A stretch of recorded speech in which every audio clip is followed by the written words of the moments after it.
ជំរាបសួរបងប្អូនទាំងអស់គ្នាស្វាគមន៍មកកាន់ Channel ជាសិកាធីផ្សារជាថ្មីថ្ងៃនេះខ្ញុំមានប្រធានបទមួយជំរាបជូនបងប្អូនទាំងអស់គ្នានោះគឺជំនឿរបស់មនុស្សសុតិធិនិយមយើងនឹងនិយាយអំពីកម្លាំងដ៏ខ្លាំងក្លាបំផុតមួយដែលអាចផ្លាស់ប្ដូរពណ៌នៃពិភពលោករបស់អ្នកបានកម្លាំងនោះមិនមែនជាវេទមន្តទេប៉ុន្តែគឺជាជំនឿមិនមែនជាជំនឿសាសនាទេតែជាជំនឿលើជីវិតនេះគឺជាមេរៀនស្ដីពីជំនឿរបស់មនុស្សសុតិធិនិយមមានរឿងនិទានចាស់មួយដំណាលថាមានក្រុមហ៊ុនផលិតស្បែកជើងមួយបានបញ្ជូនបុគ្គលិកផ្នែកលក់2នាក់ទៅកាន់តំបន់ដាច់ស្រយាលបុគ្គលិកទី1បានទៅដល់មើលឃើញអ្នកស្រុកមិនពាក់ស្បែកជើងសោះក៏ផ្ញើសារមកក្រុមហ៊ុនវិញថាស្ថានភាពអាក្រក់ណាស់នៅទីនេះគ្មាននរណាម្នាក់ពាក់ស្បែកជើងទេគ្មានទីផ្សារទេខ្ញុំនឹងត្រឡប់ទៅវិញបុគ្គលិកទី2បានទៅដល់មើលឃើញដូចគ្នាប៉ុន្តែគាត់ផ្ញើសារមកក្រុមហ៊ុនវិញដោយរំភើបថាឱកាសមហាសាលនៅទីនេះគ្មាននរណាម្នាក់ពាក់ស្បែកជើងនៅឡើយទេសូមផ្ញើស្បែកជើងមកពីឃ្លាំងទាំងអស់មកអ្នកឃើញទេពិភពលោកតែមួយស្ថានភាពតែមួយប៉ុន្តែការបកស្រាយខុសគ្នាដាច់ស្រឡះមនុស្សសុតិធិនិយមមិនមែនជាមនុស្សដែលមិនដឹងខ្យល់អ្វីហើយចេះតែសើចសប្បាយគ្រប់ពេលនោះទេនោះគឺជាការយល់ច្រឡំហើយមនុស្សសុតិធិនិយមពិតប្រាកដគឺជាអ្នកប្រយុទ្ធពួកគេមើលឃើញបញ្ហាប៉ុន្តែពួកគេជឿជាក់លើសមត្ថភាពរបស់ខ្លួនគេក្នុងការដោះស្រាយបញ្ហានោះជំនឿស្នូលរបស់ពួកគេគឺអនាគតនឹងល្អប្រសើរជាងបច្ចុប្បន្នហើយខ្ញុំមានអំណាចនៅក្នុងការធ្វើវាឲ្យកើតឡើងហេតុអ្វីបានជាមនុស្សខ្លះកើតមកមានភាពវិជ្ជមានហើយខ្លះទៀតអវិជ្ជមានអ្នកវិទ្យាសាស្ត្របានរកឃើញថាផ្នែកខ្លះមកពីហ្សែនប៉ុន្តែផ្នែកធំបំផុតគឺបានមកពីទម្លាប់នៃការគិតដែលអាចហ្វឹកហាត់បាននេះហៅថាសុតិធិនិយមដែលអាចរៀនបាននៅក្នុងវីដេអូនេះយើងមិនគ្រាន់តែនិយាយអំពីទ្រឹស្ដីទេតែយើងនឹងដំឡើងវ៉ែនតាថ្មីឲ្យអ្នកនៅពេលដែលអ្នកពាក់វ៉ែនតានេះហើយអ្នកនឹងឈប់មើលឃើញឧបសគ្គជាជញ្ជាំងបេតុងដែលមានកម្រាស់ក្រាស់តែអ្នកនឹងឃើញវាជាកម្មយន្តដើរសម្រាប់ឡើងទៅលើវិញដើម្បីឲ្យបងប្អូនងាយស្ដាប់យល់ខ្ញុំសូមនិយាយអំពីភាសាសាមញ្ញទី1គឺតាក់ទងជាមួយនឹងមនុស្សវិជ្ជមាននិងមនុស្សអវិជ្ជមានហេតុអ្វីបានជាមនុស្សវិជ្ជមានខុសពីមនុស្សមានគំនិតអវិជ្ជមាននៅពេលដែលពួកគេជួបទុក្ខលំបាកវាស្ថិតនៅលើរបៀបនៃការបញ្យល់មាន3ចំណុចដែលសំខាន់មនុស្សមានភាពវិជ្ជមានដែលគេតែងតែនិយមជឿជាក់ទី1បញ្ហាគឺជារឿងបណ្ដោះអាសន្នមនុស្សអវិជ្ជមានគិតថាជីវិតខ្ញុំចប់ហើយខ្ញុំនឹងក្ររហូតហើយខ្ញុំនឹងឯការរហូតពាក្យថារហូតគឺជាថ្នាំពឹសមនុស្សវិជ្ជមានតែងតែគិតថានេះគ្រាន់តែជាការបរាជ័យមួយលើកប៉ុណ្ណោះថ្ងៃស្អែកគឺជាថ្ងៃថ្មីស្ថានភាពនេះវានឹងកន្លងផុតទៅពួកគេជឿថាទុក្ខសោកប្រៀបដូចជាពពកវាអាចបាំងពន្លឺថ្ងៃមួយរយៈតែมันអាចបាំងរហូតទេ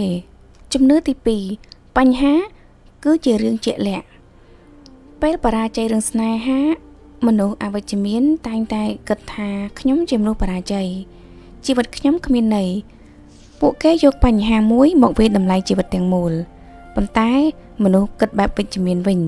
ទំនាក់ទំនងនេះមិនដំណើរការល្អទេប៉ុន្តែខ្ញុំនៅតែពូកែខាងការងារខ្ញុំនៅមានមិត្តភ័ក្តិល្អខ្ញុំក៏នៅមានសុខភាពល្អពួកគេចេះដាក់បញ្ហានៅក្នុងប្រអប់មួយនៅក្នុងធុងមួយពួកគេមិនអនុញ្ញាតឲ្យបញ្ហានៅកន្លែងធ្វើការមកបំផ្លាញសុភមង្គលនៅក្នុងផ្ទះនោះទេជំនឿទី3មិនបន្ទោសខ្លួនឯងទាំងស្រុងនេះមិនមែនមានន័យថាមិនទទួលខុសត្រូវនោះទេប៉ុន្តែនៅពេលបរាជ័យមនុស្សវិជ្ជមានមើលឃើញថាកត្តាផ្សេងជំនួសឲ្យការគិតថាខ្ញុំគឺជាមនុស្សល្ងង់ដែលមិនអាចកែប្រែបានពួកគេគិតថាយុទ្ធសាស្ត្រនេះមិនដំណើរការត្រូវដូរយុទ្ធសាស្ត្រថ្មីឬស្ថានភាពសេដ្ឋកិច្ចមិនល្អត្រូវខំប្រឹងជាងមុនការបកស្រាយបែបនេះគឺជាការរក្សានិងការគោរពនិងឲ្យតម្លៃខ្លួនគេឲ្យនៅខ្ពស់ជានិច្ចទោះបីជាស្ថិតនៅក្នុងស្ថានភាពព្យុះភ្លៀងក៏ដោយមានពាក្យមួយឃ្លាពោលថាសុតិធិនិជនគឺជាមនុស្សដែលយកថ្មដែលគេគប់ដាក់ខ្លួនមកសាងសង់ជាវិមានដ៏រឹងមាំជំនឿស្នូលមួយទៀតគឺរាល់ការបាត់បង់មានគ្រាប់ពូជនៃការទទួលបានថ្មីមួយសូមក្រឡេកមើលប្រវត្តិសាស្ត្រ Thomas Edison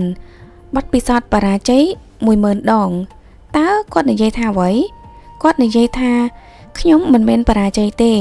ខ្ញុំគ្រាន់តែរកឃើញ 10000 វិធីដែលមិនទាន់មានដំណើរការ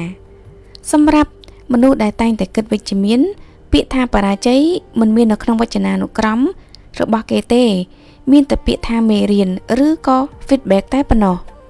សាកល្បងគិតអំពីគ្រាលំបាកបំផុតនៅក្នុងជីវិតរបស់អ្នកកន្លងមកដែលអ្នកបានជួបតើអ្នកបានឆ្លងកាត់វាដោយរបៀបណាតើវាបានបង្រៀនអ្នកអ្វីខ្លះមនុស្សវិជ្ជមានតែងតែគិតថាពិភពលោកនេះកំពុងធ្វើការឲ្យខ្ញុំមិនមែនដើម្បីប្រឆាំងខ្ញុំទេសូម្បីតែពេលខូចឡានតាមផ្លូវពួកគេអាចគិតថានេះប្រហែលជាគេបានទុកឱកាសឲ្យខ្ញុំបានសម្រាកឬក៏ការខូចឡាននេះគេប្រហែលជាជួយឲ្យខ្ញុំជៀសផុតពីគ្រោះថ្នាក់ចរាចរណ៍នៅខាងមុខផងក៏មិនដឹងដែកថែបដែលរឹងបំផុតគឺស្ថិតនៅក្នុងកម្ដៅភ្លើងមួយដ៏មានកម្ដៅក្ដៅខ្លាំងជំនឿរបស់មនុស្សវិជ្ជមានគឺការជឿចាប់គឺជាដំណើរការនៃការភាពរីកចម្រើនប្រសិនបើពួកគេបាត់បង់ការងារពួកគេជឿថាការងារដែលល្អជាងនេះនឹងកំពុងរងចាំគេជំនឿនេះហើយដែលធ្វើឲ្យគេមិនដែលឈប់ដាក់ពាក្យធ្វើការទៅកន្លែងផ្សេងឬក៏មិនដែលឈប់នៅក្នុងការព្យាយាមនោះទេហើយចុងក្រោយពួកគេក៏ទទួលបាននូវភាពជោគជ័យពិតមែនវាគឺជាការព្យាករណ៍ដែលអាចក្លាយជាការពិតបានដោយខ្លួនឯងនេះយើងងាកមកមើលរាងកាយរបស់យើងវិញតើអ្នកដឹងទេថាគំនិតសុតិធិនិយមឬក៏គំនិតវិជ្ជមានគឺជាថ្នាំវីតាមីនដ៏ល្អបំផុតសម្រាប់រាងកាយការសិក្សាវិទ្យាសាស្ត្របង្ហាញថាមនុស្សមានក្តីសង្ឃឹមមានប្រព័ន្ធភាពស៊ាំ immune system រឹងមាំជាងមនុស្សដែលអស់សង្ឃឹមនៅពេលដែលអ្នកគិតវិជ្ជមានខួរក្បាលបញ្ចេញសារធាតុ endorphin និង dopamine ដែលធ្វើឲ្យរាងកាយធូរស្រាលនិងមានកម្លាំងផ្ទុយទៅវិញការគិតអវិជ្ជមាននិងការត្អូញត្អែបញ្ចេញសារធាតុ hormone stress ដែលគេហៅថា cortisol ធ្វើឲ្យបេះដូងលូតញាប់សម្ពាធឈាមឡើងនិងបំផ្លាញកោសិកាខួរក្បាលជំនឿរបស់មនុស្សវិជ្ជមានគឺចិត្តសប្បាយគឺជាឱសថទិព្វពួកគេជ្រើសរើសការញញឹមមិនមែនដើម្បីបន្លំភ្នែកជាទេតែដើម្បីបញ្ជាខួរក្បាលឲ្យមានសុខភាពល្អថាមពលនេះមិនមែនត្រឹមតែប៉ះពាល់ដល់ខ្លួនឯងទេតែវាក៏ស្រូបទាញអ្នកដទៃផងដែរតើអ្នកចង់នៅក្បែរអ្នកណាមនុស្សដែលត្អូញត្អែរាល់ថ្ងៃឬមនុស្សដែលតែងតែផ្ដល់កម្លាំងចិត្តមនុស្សដែលមានភាពវិជ្ជមានប្រូបដូចជាស្ថានីយ៍សាកថ្មអ្នកណាដែលនៅក្បែរពួកគេនឹងមានអារម្មណ៍ថាមានកម្លាំងនេះហើយជាមូលហេតុដែលពួកគេតែងតែជោគជ័យនៅក្នុងការដឹកនាំនិងការងាររកស៊ីជំនឿរបស់ពួកគេទៅលើមនុស្សដទៃធ្វើឲ្យមនុស្សដទៃចង់ធ្វើល្អតបស្នងមានមនុស្សជាច្រើននិយាយថាខ្ញុំចង់គិតវិជ្ជមានដែរតែពិភពលោកនេះអាក្រក់ពេកនេះគឺជាភាពលំអៀងទៅរកភាពអវិជ្ជមាននៃខួរក្បាលរបស់យើងដែលជាសភាវគតិការពារខ្លួនតាំងពីសម័យបុរេប្រវត្តិប៉ុន្តែនៅក្នុងយុគសម័យនេះយើងត្រូវហ្វឹកហាត់ខួរក្បាលឡើងវិញជំនឿរបស់មនុស្សវិជ្ជមានខ្ញុំមិនអាចគ្រប់គ្រងខ្យល់ព្យុះភ្លៀងបានទេតែខ្ញុំអាចគ្រប់គ្រងទូកក្តោងរបស់ខ្ញុំបាននៅពេលដែលសំឡេងក្នុងខួរក្បាលនិយាយថាខ្ញុំបរាជ័យហើយអ្នកត្រូវឆ្លើយតបថាចាខ្ញុំបរាជ័យមែនប៉ុន្តែខ្ញុំបានរៀនមេរៀនដ៏សំខាន់ដែលធ្វើឲ្យខ្ញុំឈ្នះនៅពេលក្រោយនៅពេលសំឡេងនិយាយថាខ្ញុំហត់ណាស់ចូលឆ្លើយតបថាចាខ្ញុំហត់ប៉ុន្តែនេះគឺមានន័យថាខ្ញុំកំពុងខិតខំសាងអនាគតការដឹងគុណគឺជាអាវុធសម្ងាត់មួយមនុស្សអវិជ្ជមានផ្ដោតទៅលើអ្វីដែលគេបាត់បង់មនុស្សវិជ្ជមានផ្ដោតទៅលើអ្វីដែលនៅសល់ជំនឿរបស់ពួកគេគឺអ្វីដែលខ្ញុំមាននៅពេលនេះគឺគ្រប់គ្រាន់ដើម្បីឲ្យខ្ញុំចាប់ផ្ដើមសាងអ្វីៗជាថ្មីម្ដងទៀតសាកល្បងមើលជុំវិញខ្លួនអ្នកតើអ្នកមានភ្នែកមើលឃើញទេមានដៃជើងទេមានខ្យល់ដកដង្ហើមទេបើមាននោះអ្នកមានដើមទុនច្រើនជាងមហាសេដ្ឋីដែលកំពុងដេកឈឺនៅមន្ទីរពេទ្យទៅទៀតលោក Albert Einstein ធ្លាប់សួរសំណួរដ៏សំខាន់បំផុតមួយថាតើចក្រវាឡនេះជាកន្លែងដែលមានមេត្រីភាពឬមិត្តភាពដែរឬទេ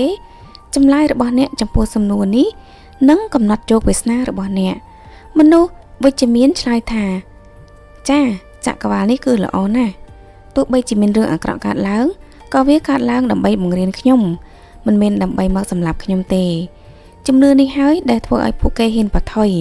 ហ៊ានស្រឡាញ់និងហ៊ានរស់នៅពោពេញទៅដោយសេចក្តីសុខយ៉ាងពេញលេញនឹងឈានដល់ទីបញ្ចប់ ខ្ញុំសូមអញ្ជើញបងប្អូនទាំងអស់គ្នាមកធ្វើការសមាធិជាមួយនឹងខ្ញុំសូមបិទភ្នែក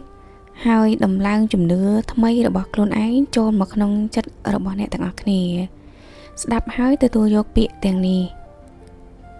ខ្ញុំជាមនុស្សពោពេញទៅដោយក្តីសង្ឃឹមខ្ញុំជឿថាថ្ងៃស្អែកនឹងល្អប្រសើរជាងនេះខ្ញុំមានសមត្ថភាពដោះស្រាយរាល់បញ្ហាដែលចូលមកក្នុងជីវិតរបស់ខ្ញុំបញ្ហាគឺជារឿងបណ្ដោះអាសន្នភាពជោគជ័យគឺជារឿងដែលខ្ញុំត្រូវកំពុងសាងខ្ញុំមើលឃើញឱកាសនៅកន្លែងដែលអ្នកដទៃមើលឃើញតែបញ្ហាខ្ញុំស្រឡាញ់ជីវិតហើយជីវិតក៏ស្រឡាញ់ខ្ញុំដែរ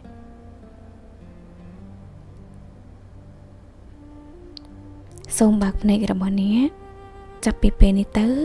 អ្នកមិនមែនគ្រាន់តែជាអ្នកដំណើរនៅក្នុងជីវិតទេអ្នកគឺជាអ្នកបើកបរដែលមានផែនទីនៃក្តីសង្ឃឹមនៅក្នុងដៃចូលចេញទៅក្រៅហើយបញ្ចេញពន្លឺរបស់អ្នកពិភពលោកត្រូវការជំនឿរបស់អ្នក